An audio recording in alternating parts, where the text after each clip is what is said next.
Today, we're going to pull back the curtain on the invisible science behind every single click, tap, and swipe you make on a screen. Let's dive out. You know that feeling, right? That frustration when you're trying to click a tiny little button to close a pop-up ad, or you're dragging your mouse all the way across a giant monitor for one menu item. It feels clumsy, it feels slow, and honestly, it can be a little bit infuriating.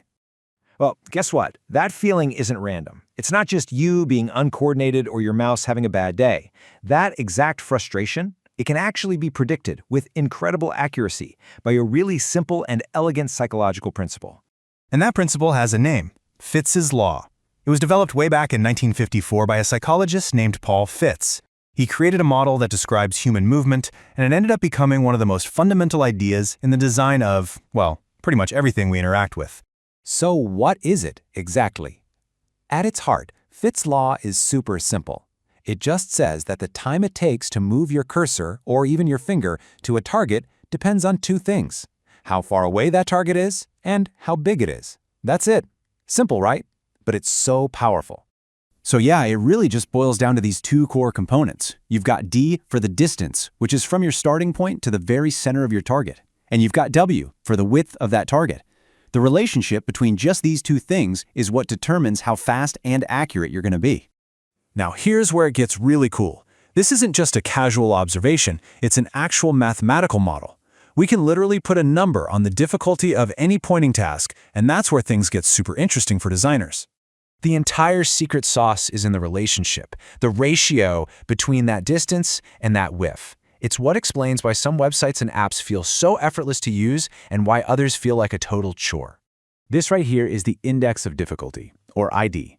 It's the formula that puts a number to how hard a task is. Now the really key part is that logarithm, the log. What that means is that the difficulty doesn't just increase in a straight line. If you double the distance to a button, it gets harder, sure, but it doesn't get twice as hard. And that little insight is absolutely crucial.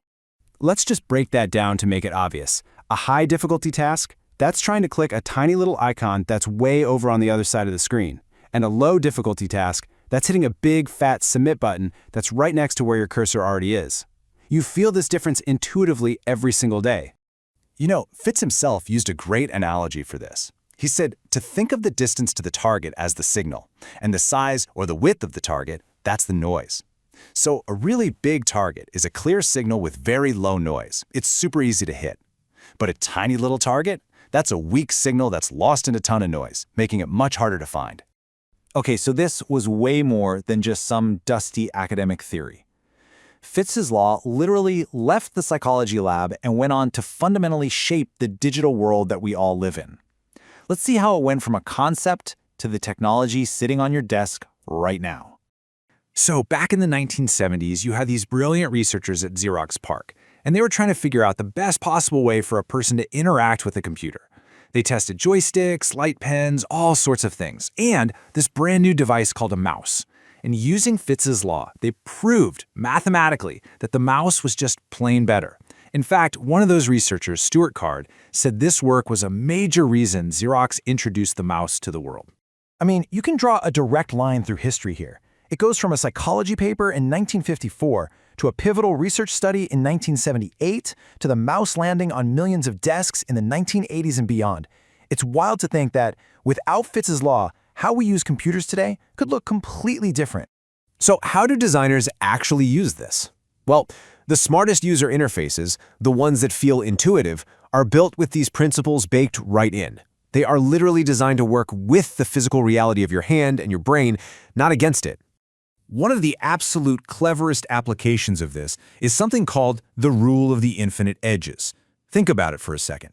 When you move your mouse to the very edge of the screen, what happens? It stops. You can't overshoot it.